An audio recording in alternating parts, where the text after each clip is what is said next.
The scent of rain-soaked earth and pine needles was usually a comfort to Elara.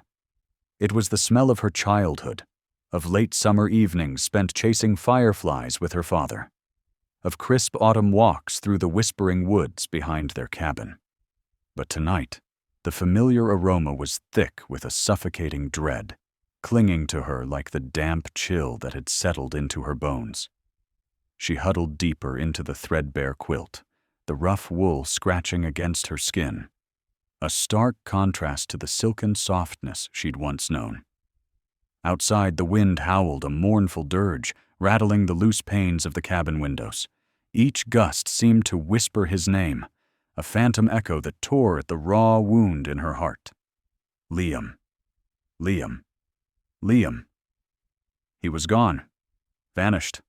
Not a note, not a word, not even a shadow left behind. 2 weeks. 2 agonizing weeks since the night he'd simply disappeared. He'd been there, a solid, reassuring presence, a warm hand on her arm, his laughter a melody that chased away the encroaching darkness. Then, he wasn't. The silence he left behind was a gaping chasm, swallowing every other sound, every other thought. Elara replayed that night 1,000 times, searching for a clue, a reason, a single misplaced word or gesture. Had she done something? Said something? She'd been so happy, so content. They had been building a life, brick by careful brick, in this secluded corner of the world, away from the clamor and chaos of the city they'd left behind. Their cabin, nestled deep in the ancient woods, was their sanctuary. It was a place where the stars seemed brighter, the air cleaner, and the anxieties of their former lives felt like distant, fading dreams. Liam had found it, a forgotten relic of a bygone era, and together they'd breathed life back into its weathered timbers. Elara, with her artist's eye, had painted the walls with vibrant hues, hung tapestries woven with stories, and filled the rooms with the scent of herbs and baking bread. Liam, with his quiet strength and resourceful hands, had repaired the leaky roof, coaxed the stubborn garden into bloom, and carved intricate wooden figures that seemed to hold secrets within their polished surfaces. They were a world unto themselves, 2 souls finding solace and belonging in each other's embrace. And then, he was gone. The first few days had been a frantic, desperate search. Elara had scoured the woods, her voice raw from calling his name, her eyes stinging from the relentless tears. She'd followed every deer trail, every winding creek, her hope dwindling with each empty clearing, each silent grove. She'd even ventured to the nearest town, a sleepy hamlet a good hour's drive away, her heart pounding with a mixture of fear and anticipation, only to be met with blank stares and polite, unhelpful shrugs. No one had seen Liam. No one even seemed to remember him. That was the most unsettling part. It was as if he'd been erased from existence, his presence in their small world a figment of her imagination. But she knew it wasn't.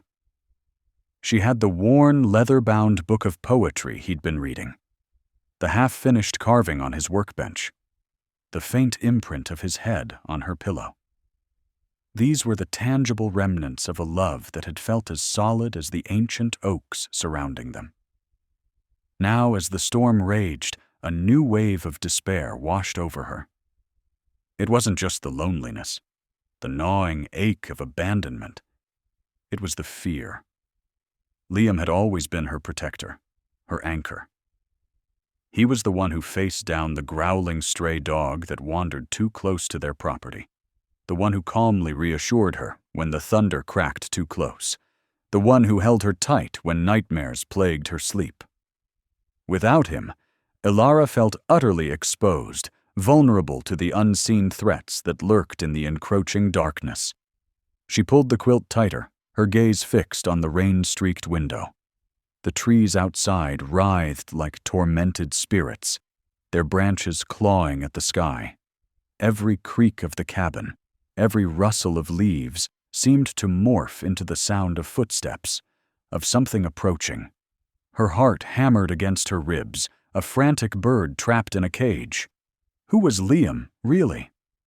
The question, once unthinkable, now gnawed at her. He'd been so private, so guarded about his past.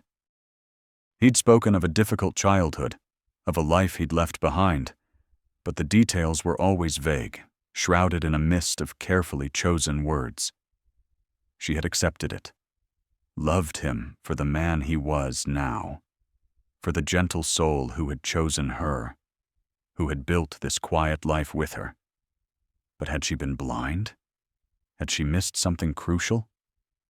The storm intensified, a symphony of wind and rain and the deep, guttural growl of thunder. Ilara squeezed her eyes shut, trying to conjure Liam's face, his smile, the warmth of his touch.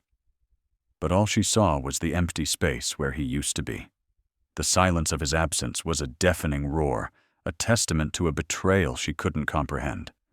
She thought of the life they'd planned, the small gallery she'd envisioned opening in town, showcasing her art, the renovations they'd talked about for the cabin, adding a sunroom, a proper studio for her. The quiet evenings by the fire, reading, talking, simply being. All of it, now a shattered dream, scattered like leaves in the tempest. A particularly violent gust of wind slammed against the cabin, making the entire structure groan. Ilara flinched, her breath catching in her throat. She was alone. Utterly, terrifyingly alone. And the woods, once her haven, now felt like a vast, indifferent wilderness, teeming with unknown dangers. The thought of Liam, her Liam, leaving her to face them alone was a pain sharper than any she had ever known. It was a betrayal that cut deeper than any physical wound, a hollow ache that echoed the emptiness of the cabin, of her heart. She buried her face in the quilt, the rough wool now a mockery of the comfort she craved. The rain continued to lash against the windows, mirroring the tears that streamed down her face, a silent testament to her profound grief and the gnawing, persistent question: why? Why had he left her? Why had he abandoned her in the heart of the storm, both literal and metaphorical? The answer, she feared, would forever remain as elusive as the man himself. The night stretched on, a seemingly endless expanse of darkness and despair. Ilara drifted in and out of a restless sleep, haunted by fragmented dreams of Liam's face, his laughter turning to a chilling silence, his loving gaze replaced by a cold, unknowable distance. Each awakening was a fresh stab of pain, a stark reminder of her solitude. The storm outside showed no sign of abating, and with it, the storm within Ilara raged on, a tempest of confusion, heartbreak, and the crushing weight of abandonment. The wind howled a mournful dirge, rattling the weathered timbers of the cabin. Rain, a relentless curtain, lashed against the single pane of glass that served as Ilara's window, blurring the already indistinct shapes of the trees outside. They writhed like tormented spirits, their branches clawing at the bruised twilight sky. 2 weeks. 2 weeks since Liam had simply vanished. The silence he left behind was a gaping chasm, a suffocating dread that had settled deep in Ilara's bones. Each day was a desperate, futile echo of the last. She'd scoured the whispering woods, her boots sinking into the rain-soaked earth, the scent of pine needles and damp decay filling her lungs.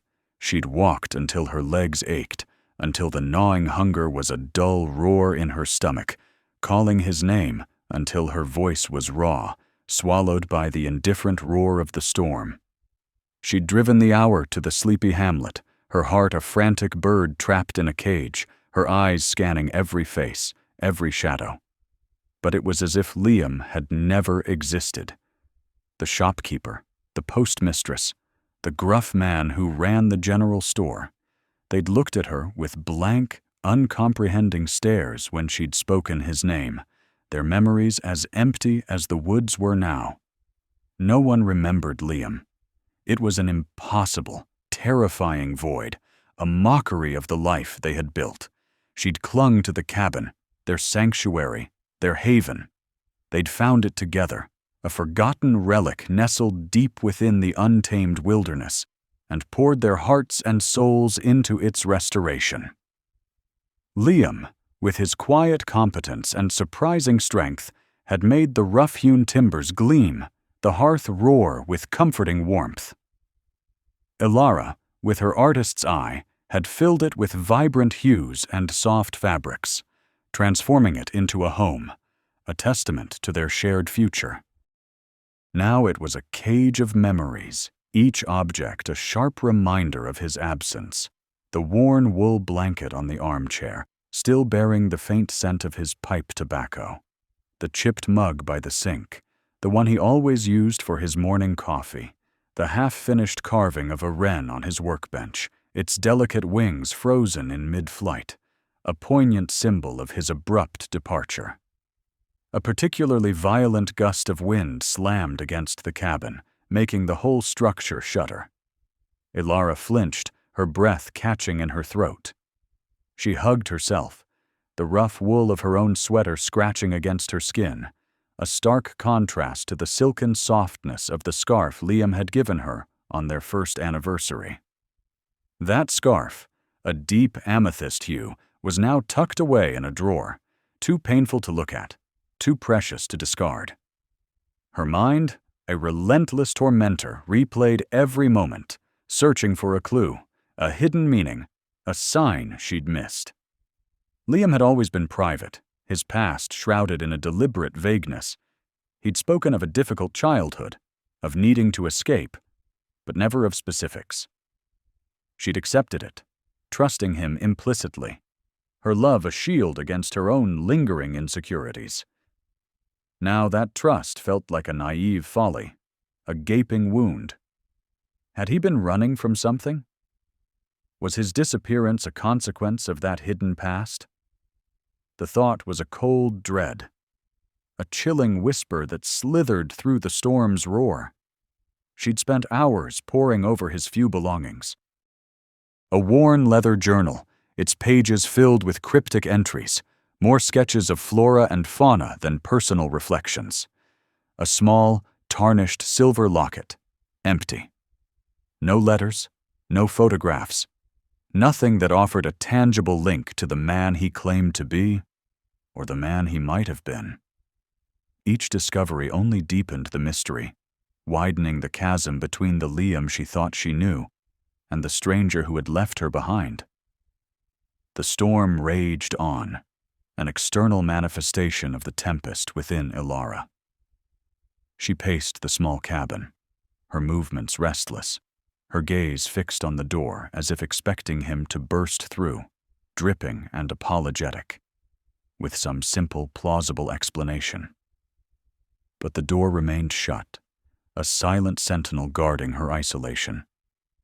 The darkness outside pressed in, thick and absolute, broken only by the intermittent flashes of lightning that illuminated the thrashing trees for a terrifying, fleeting second. Her thoughts drifted back to the last night he was here. They'd sat by the fire, the flames casting dancing shadows on their faces, the usual comfortable silence punctuated by the crackling logs. He'd seemed different, a certain stillness about him, a pensiveness that she'd attributed to his usual quiet nature.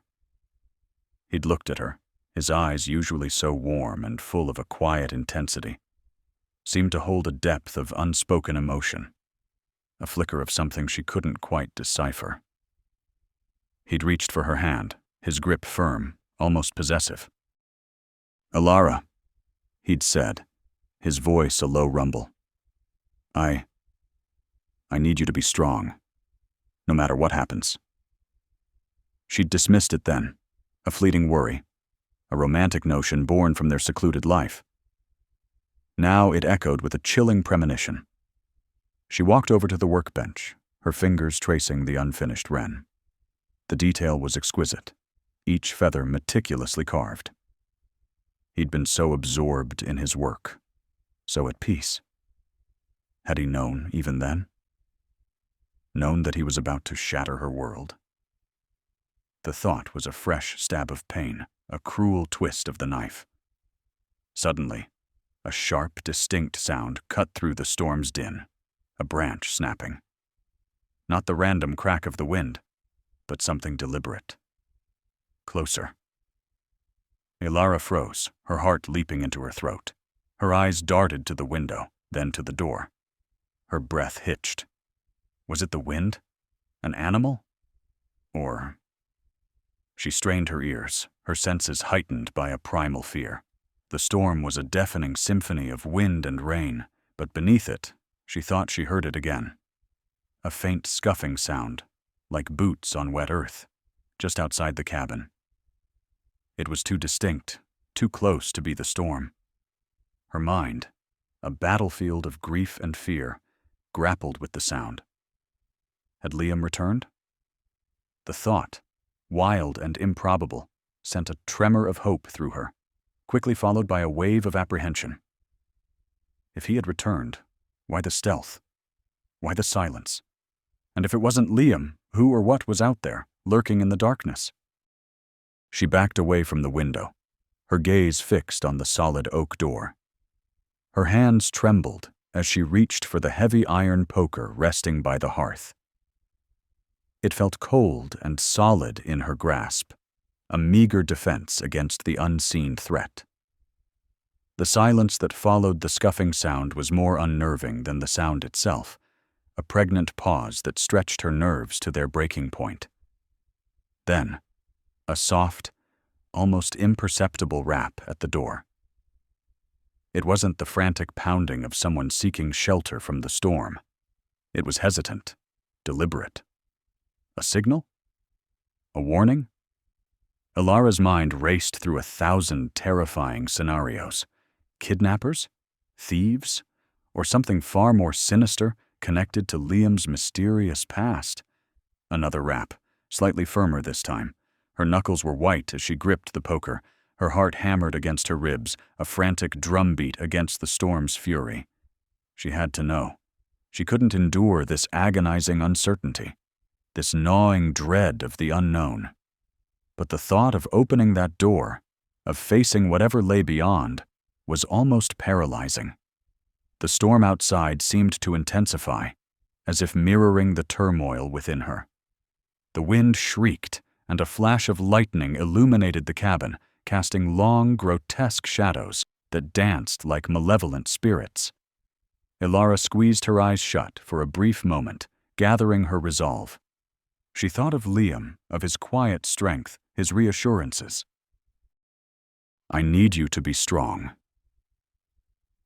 Taking a shaky breath, she moved towards the door, the poker held out in front of her like a sword. Every instinct screamed at her to stay put, to barricade herself in, to wait for the storm, and whatever was outside, to pass.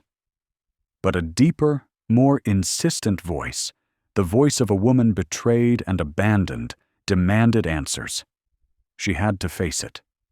She had to know. With a trembling hand, she reached for the heavy latch. The cold metal sent a shiver through her.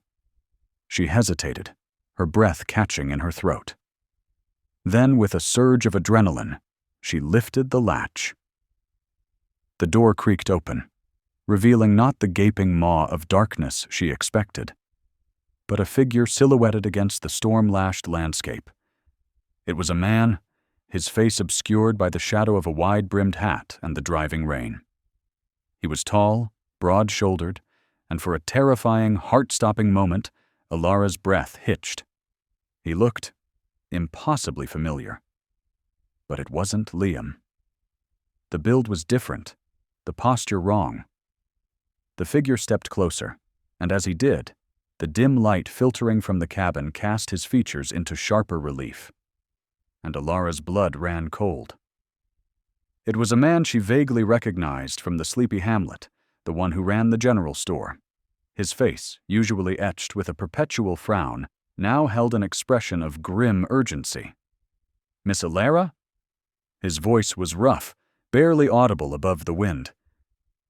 I've been trying to reach you. There's There's trouble.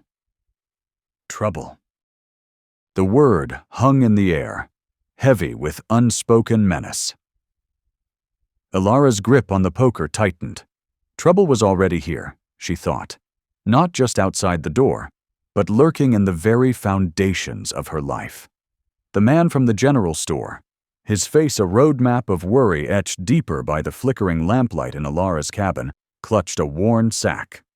"Trouble," he'd rasped, his voice barely a whisper against the storm's fury. "Folks are saying things. Best you be careful, missy. Real careful."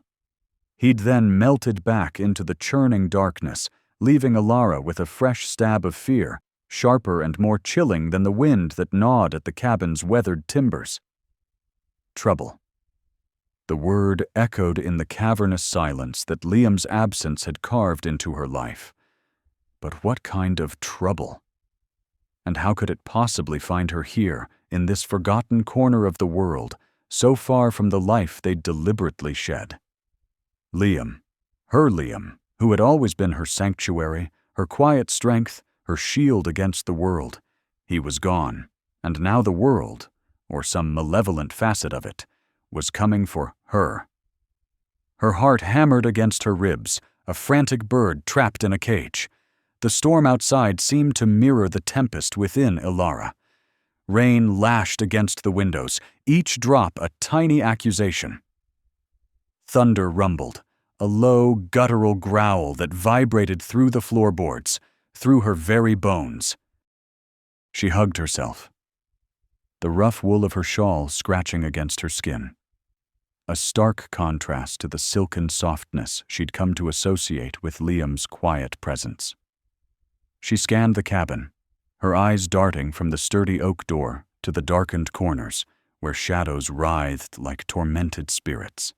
The silence, once a comforting blanket woven with the scent of pine and Liam's quiet breathing, now felt suffocating. It was a gaping chasm, and she was teetering on its edge, utterly alone. The man's words, "Folks are saying things," gnawed at her. What were they saying? Had Liam's departure been more than just a vanishing act? Had it been an escape? And if so, from what? The baffling amnesia of the townspeople, their blank stares when she'd pleaded for any scrap of information about Liam, now took on a sinister hue. It wasn't just that they didn't remember him, it was as if he'd never existed in their collective memory. An impossible erasure.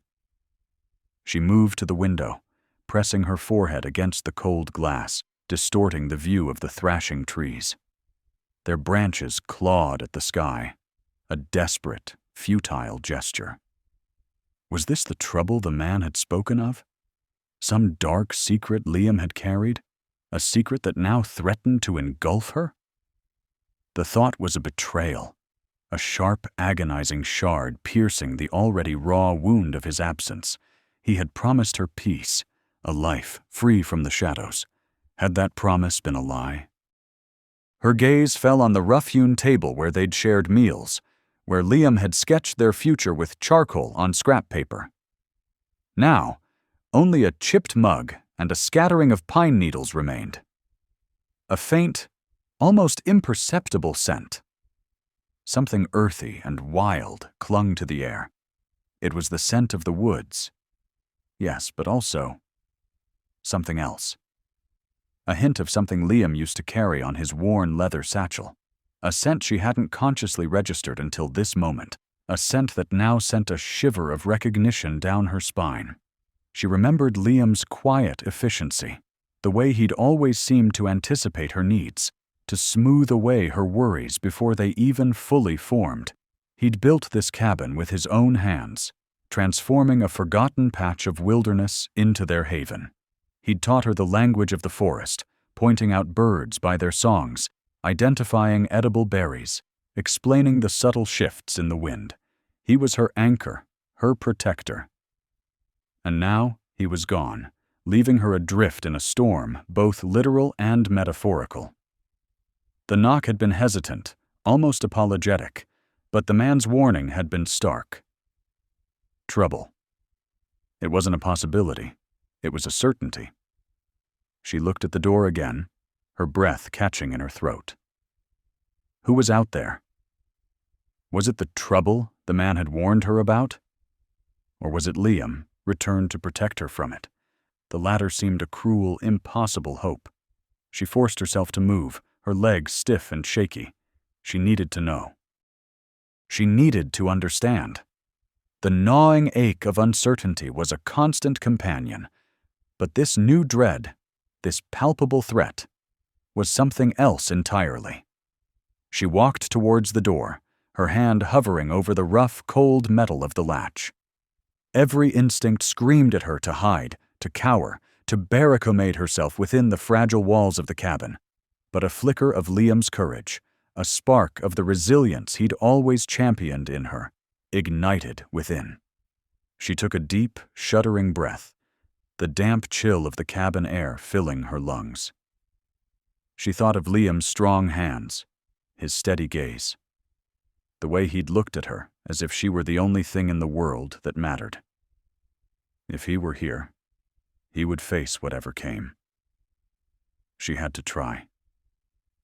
Her fingers tightened around the latch. The storm raged on, a symphony of wind and rain and thunder.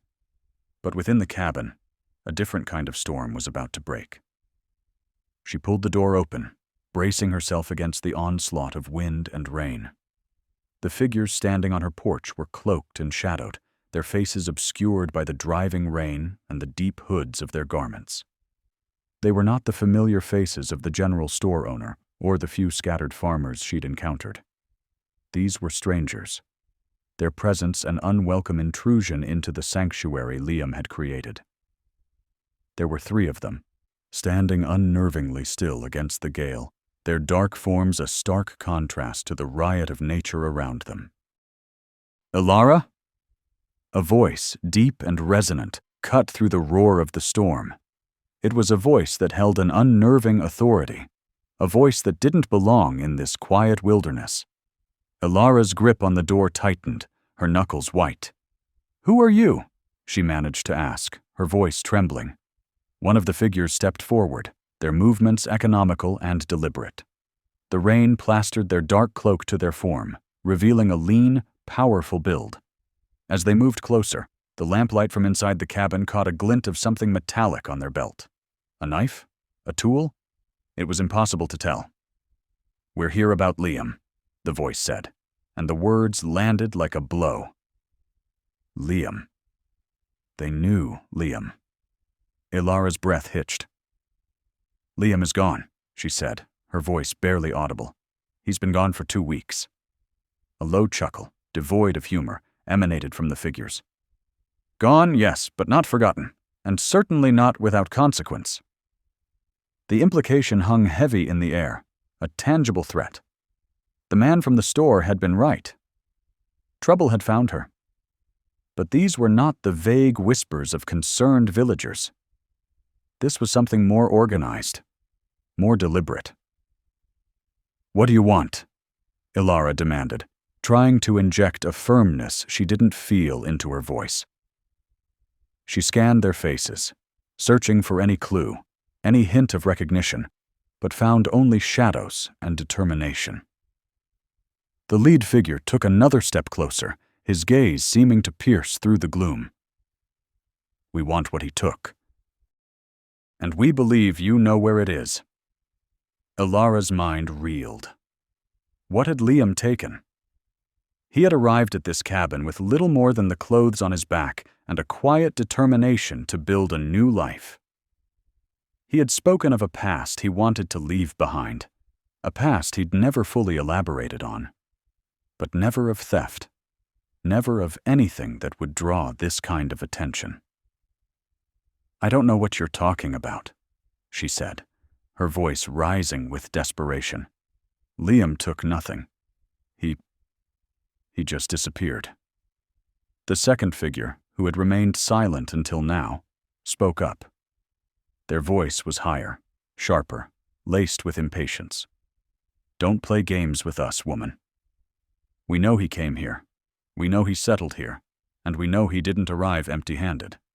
Fear, cold and suffocating, began to coil in Alara's stomach.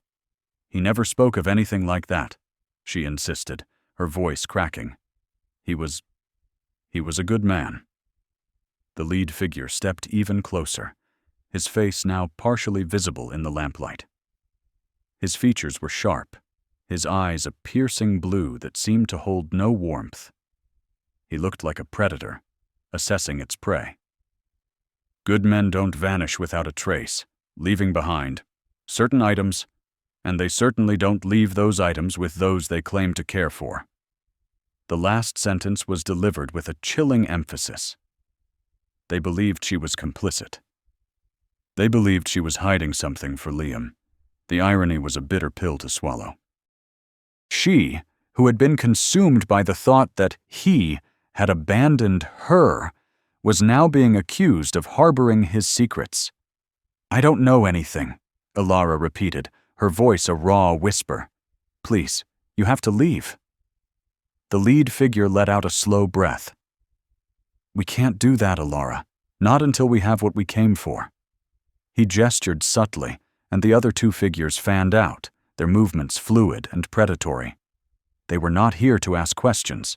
They were here to take. Panic, sharp and overwhelming, surged through Alara. She was trapped.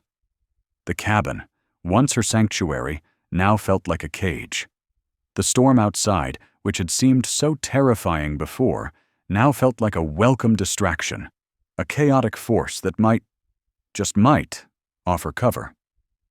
"Liam wouldn't hurt anyone," she blurted out, a desperate gambit. "He was protecting me."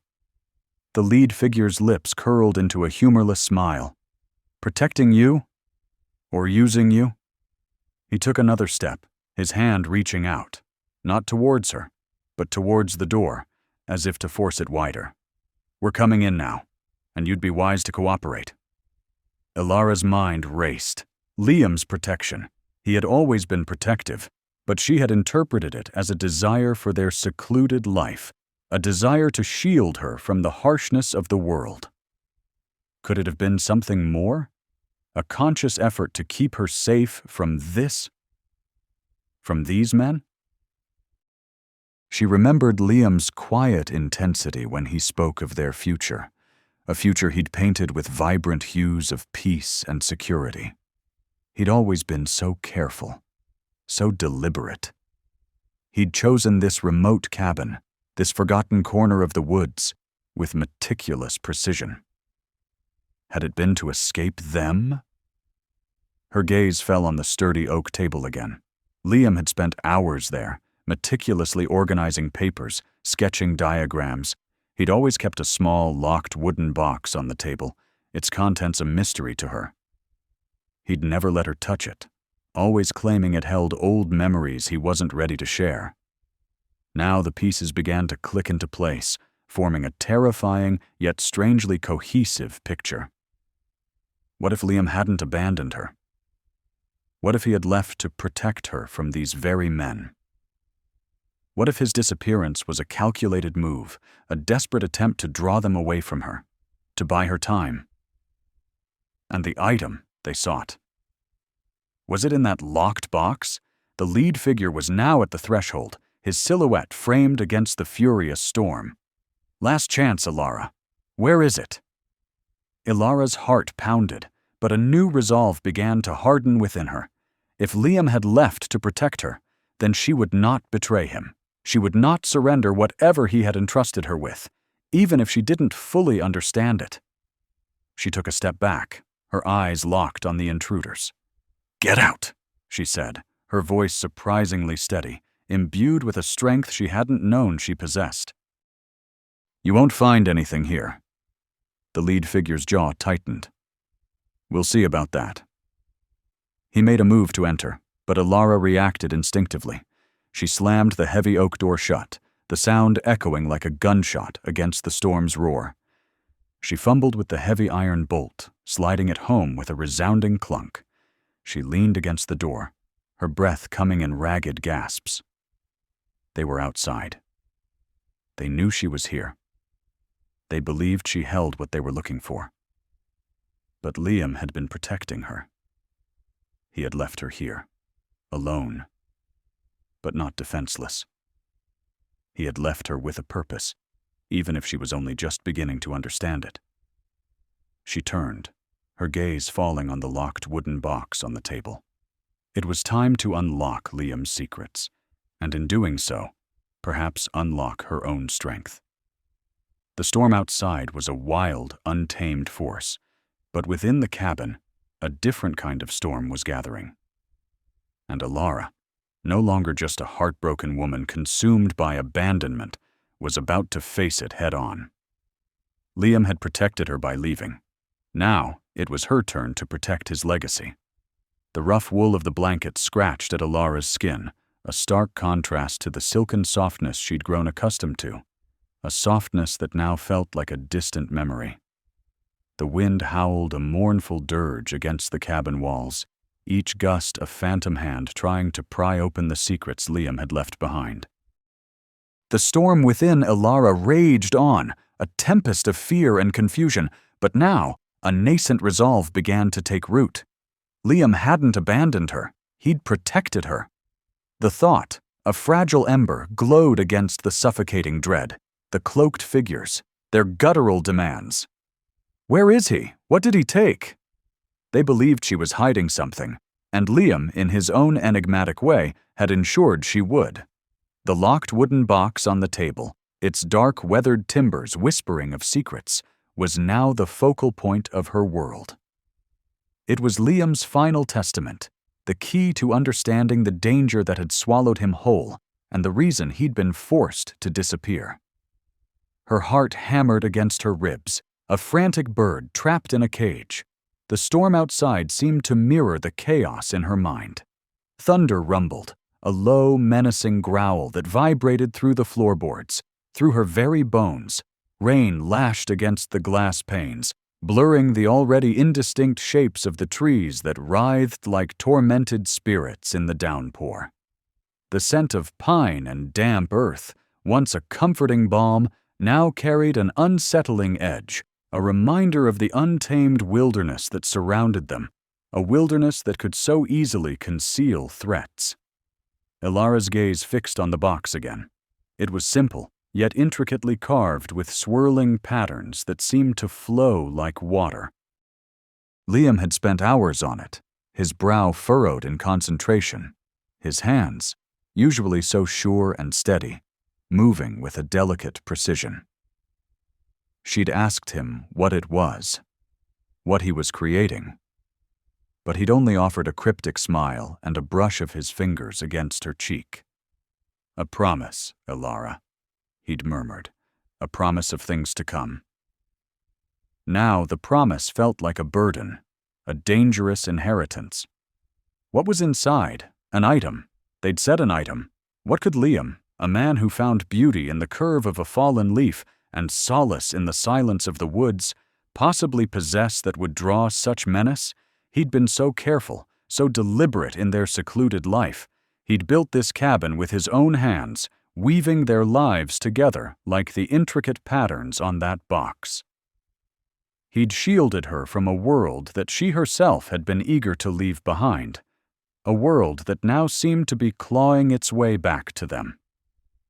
She rose from the worn armchair, the rough wool of the blanket falling away. Her bare feet padded across the cool wooden floor, each step deliberate, measured. The silence in the cabin, once a companion, was now a gaping chasm, filled with the echoes of Liam's absence and the unspoken threat of the men who had just been at her door. She reached the table, her fingers tracing the cool, smooth surface of the box. It felt solid, immutable, a stark contrast to her own trembling hands. Where to begin? There was no keyhole visible, no obvious latch. Liam had been a craftsman, a creator of puzzles. This box was likely no different. She ran her fingers along the carvings, searching for a hidden mechanism, a subtle indentation, a seam that wasn't meant to be there. The thunder boomed again, closer this time, and a shiver traced its way down her spine. She needed to be quick. The men wouldn't give up easily. They knew Liam had been here. They knew he'd taken something. And they knew she was the only one left. Her mind flashed back to the general store, the grizzled man with eyes that held a flicker of fear. "Trouble," he'd said. "Folks are saying things." What things? Had they known Liam? Had they recognized him? Or had they simply seen a stranger, a man who didn't fit the quiet rhythm of their sleepy hamlet? The thought that Liam, her Liam, might have a past that involved these kinds of dangerous dealings was a bitter pill to swallow. It was a betrayal, not by him, but by the reality she'd constructed with him. She pressed her thumb against a particularly intricate swirl, then slid it along the curve. Nothing. She tried another section, tracing a pattern that resembled a coiled serpent. As her finger reached the serpent's head, she felt a faint click. Her breath hitched, her eyes widened. She pushed gently, and a small section of the carving, no larger than her thumbnail, receded into the wood. It was a button. With renewed urgency, she began to explore the other carved sections. Each click, each subtle shift in the wood, was a victory, a step closer to understanding. She found another indentation hidden within the curve of a stylized oak leaf, and a third beneath the delicate rendering of a soaring hawk's wing. With each discovery, a small panel of the box slid back, revealing intricate gears and springs, a complex mechanism that hinted at a level of craftsmanship far beyond mere woodworking. Liam had been a man of many hidden talents. Finally, after what felt like an eternity, a soft, almost inaudible thump echoed from within the box. A thin seam appeared along the top, and the lid slowly, majestically, began to lift. Elara held her breath, her gaze riveted. Inside, nestled on a bed of dark velvet, was not a weapon, nor a cache of jewels, but a single, tarnished silver locket, intricately engraved with their initials, E and L, intertwined. Beside it lay a worn, leather-bound journal. The air in the cabin seemed to thicken, charged with the weight of what lay before her. She reached for the locket first. It was cool against her fingertips. She fumbled with the clasp, her hand still shaking, and it sprang open. Inside, on one side, was a miniature portrait of Liam, his eyes crinkling at the corners, a smile playing on his lips. On the other side, a lock of her own hair, a vibrant auburn, tied with a delicate ribbon. A wave of overwhelming tenderness washed over her, so potent it threatened to buckle her knees. This was Liam. This was their love, captured in a tangible form. Then her gaze fell upon the journal. The leather was soft, supple, bearing the marks of frequent handling. The pages were filled with Liam's familiar, elegant script, a script she knew intimately from the notes and sketches he'd left scattered around their home. This was it. This was the answer. She reached for the journal, her fingers brushing against the velvet. As she lifted it, her hand brushed against something else, something hard and metallic beneath the lining. Curious, she carefully lifted the velvet. Beneath it, nestled in a carved recess, was a small, intricately folded piece of parchment. It was sealed with wax, bearing an imprint she didn't recognize. The storm outside had begun to abate, the thunder a distant rumble now, the rain a steady drumming. The wind still whispered through the pines, but its tone had shifted, no longer a mournful dirge, but a soft, insistent murmur, urging her forward. She carefully unfolded the parchment. The wax seal broke with a faint crackle. Inside, the handwriting was different, bolder, more urgent, and undeniably Liam's. "Elara, my love," it began. "If you are reading this, then the worst has happened. I have been forced to leave, to disappear, for reasons that will soon become terrifyingly clear. These men, they are not ordinary. They are part of something ancient, something dangerous, and they believe I possess something that belongs to them. Something that could shatter the fragile peace we've built, and worse, could bring ruin upon us both. Her breath caught in her throat. I have hidden it, Elara, not for myself, but for you, for your safety. They will come for you. They will try to force you to reveal what I have taken. But you must not. You must trust me, even in my absence. The locket holds a memory, a reminder of what we are, of what we fight for. The journal, it tells a story. My story. A story I should have told you sooner. It will explain everything. It will arm you with the truth.